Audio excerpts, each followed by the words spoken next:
Halo,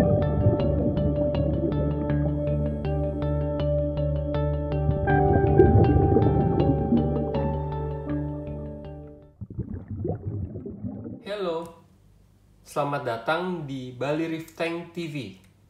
Saat ini kita akan sama-sama belajar mengenai sirkulasi nitrogen dan cycling akuarium baru.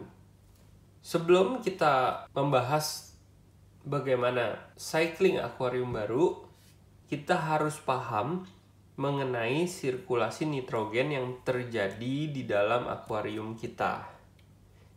Di sini udah ada gambar. Ini adalah proses keseluruhan dari sirkulasi nitrogen. Ya, dimulai dari sisa makanan ikan yang kita masukkan. Kita berikan ke ikan lalu tidak termakan, terjadi pembusukan menjadi amonia. Begitu juga dengan kotoran ikan yang keluar ke akuarium lalu akan menjadi amonia. Nah, amonia ini sangat berbahaya walaupun dalam jumlah yang kecil. Berbahaya bagi biota laut. Namun, amonia ini dengan bantuan bakteri aerob akan dirubah menjadi nitrit. Nah, nitrit ini pun sangat berbahaya bagi biota laut. Lagi-lagi dengan bantuan bakteri aerob, nitrit dirubah menjadi nitrat. Nah, pada tahap ini, nitrat jika terdeteksi di akuarium, biota laut masih bisa mentoleransinya. Walaupun memang kita menjaga agar nitrat serendah mungkin dengan nilai di bawah 10 ppm kalau bisa. Kerugiannya juga jika nitrat tinggi akan hadir banyak alga di akuarium laut kita. Walaupun ikan bisa hidup atau biota laut bisa hidup pada level nitrat yang cukup tinggi, namun kerugiannya adalah akan banyak lumut di akuarium kita. Karena nitrat bersama dengan cahaya, dia akan menghasilkan nutrisi buat lumut. Nitrat dengan bantuan bakteri anaerob akan dirubah menjadi nitrogen dan dilepas ke udara. Jadi ini adalah sirkulasi nitrogen yang sempurna. Semua dilakukan oleh bakteri. Bakteri aerob adalah bakteri yang hidup dengan oksigen. Tapi bakteri anaerob adalah bakteri yang hidup di lingkungan yang tidak ada oksigennya. Nah, kira-kira ini gambaran dari sirkulasi nitrogen. Apa hubungannya dengan cycling? Jadi, tujuan cycling itu untuk menjalankan sirkulasi nitrogen ini pada akuarium baru. Agar saat biota masuk, sistem filtrasi sudah cukup stabil untuk mengolah sisa makanan dan kotoran dari ikan-ikan. Mengapa cycling pada akuarium air laut lebih lama? Ya, karena biota laut sangat sensitif dan tidak bisa mentoleransi amonia dan nitrit. Maka itu kita harus memastikan sirkulasi nitrogen benar-benar jalan baru kita mulai memasukkan biota. Nah, apa akibatnya kalau kita melewati proses cycling atau kita tidak sabar menunggu cycling selesai? Akibatnya, ikan atau biota yang kita masukin ke dalam akuarium kita akan tersiksa dan terburuknya mati satu persatu. Itu mengakibatkan kita sebagai yang memelihara stres dan juga secara tidak langsung kita tidak ikut melestarikan lingkungan. Berapa lama waktu cycling yang dibutuhkan? Waktu cycling yang dibutuhkan beragam. Ada yang bilang 1 bulan, ada yang bilang 2 bulan, Bahkan ada yang bilang 3 bulan. Ya, karena memang tidak bisa dikatakan bahwa 1 bulan cycling selesai. Tidak. Cycling itu adalah proses panjang yang semakin hari semakin stabil.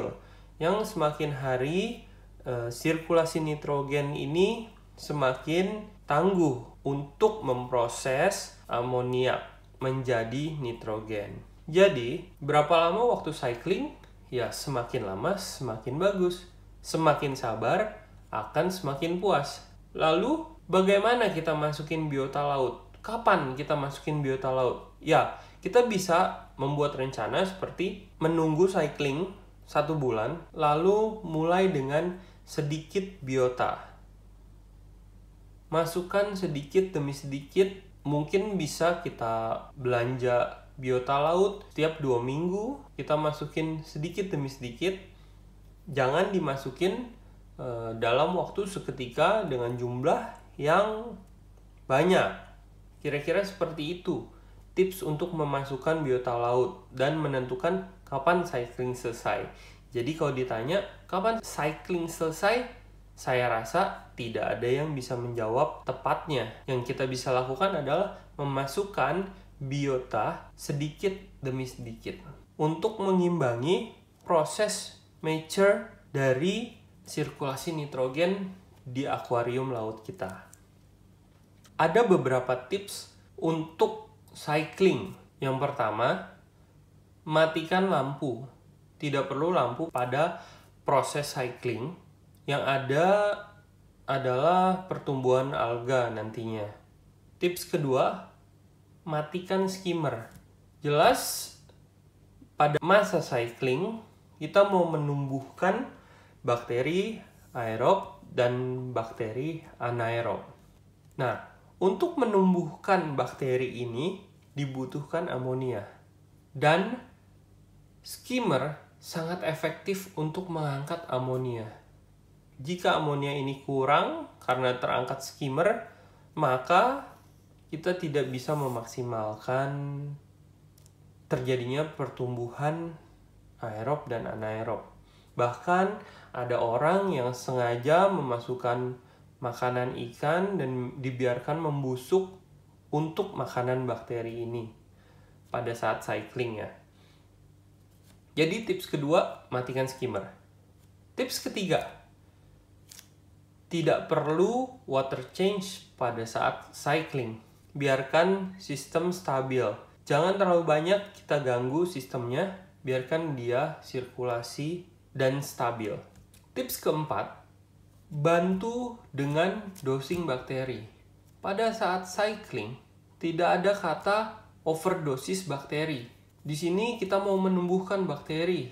Jadi, boleh gunakan bakteri, lebih baik ikuti keterangan di kemasan bakteri yang teman-teman beli. Kelima, tambahkan filter media atau live rock atau live sand dari akuarium yang sudah stabil ke sistem akuarium yang sedang di cycling.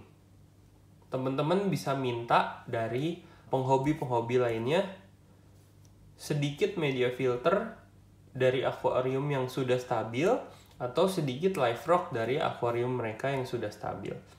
Tips keenam, jangan pernah mencuci media filter.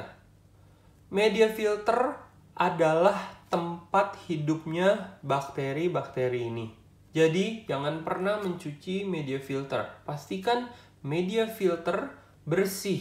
Sebelum media filter tempat hidupnya bakteri, pastikan kita memiliki filter mekanis agar menjaga kebersihan filter biologis kita. Nah, sampai sini penjelasan saya mengenai sirkulasi nitrogen dan cycling. Semoga bermanfaat buat teman-teman. Jika video ini bermanfaat, boleh klik subscribe dan juga jangan lupa klik tombol like. Jika ada pertanyaan, boleh tulis di kolom komentar di bawah ini. Terima kasih, happy reefing!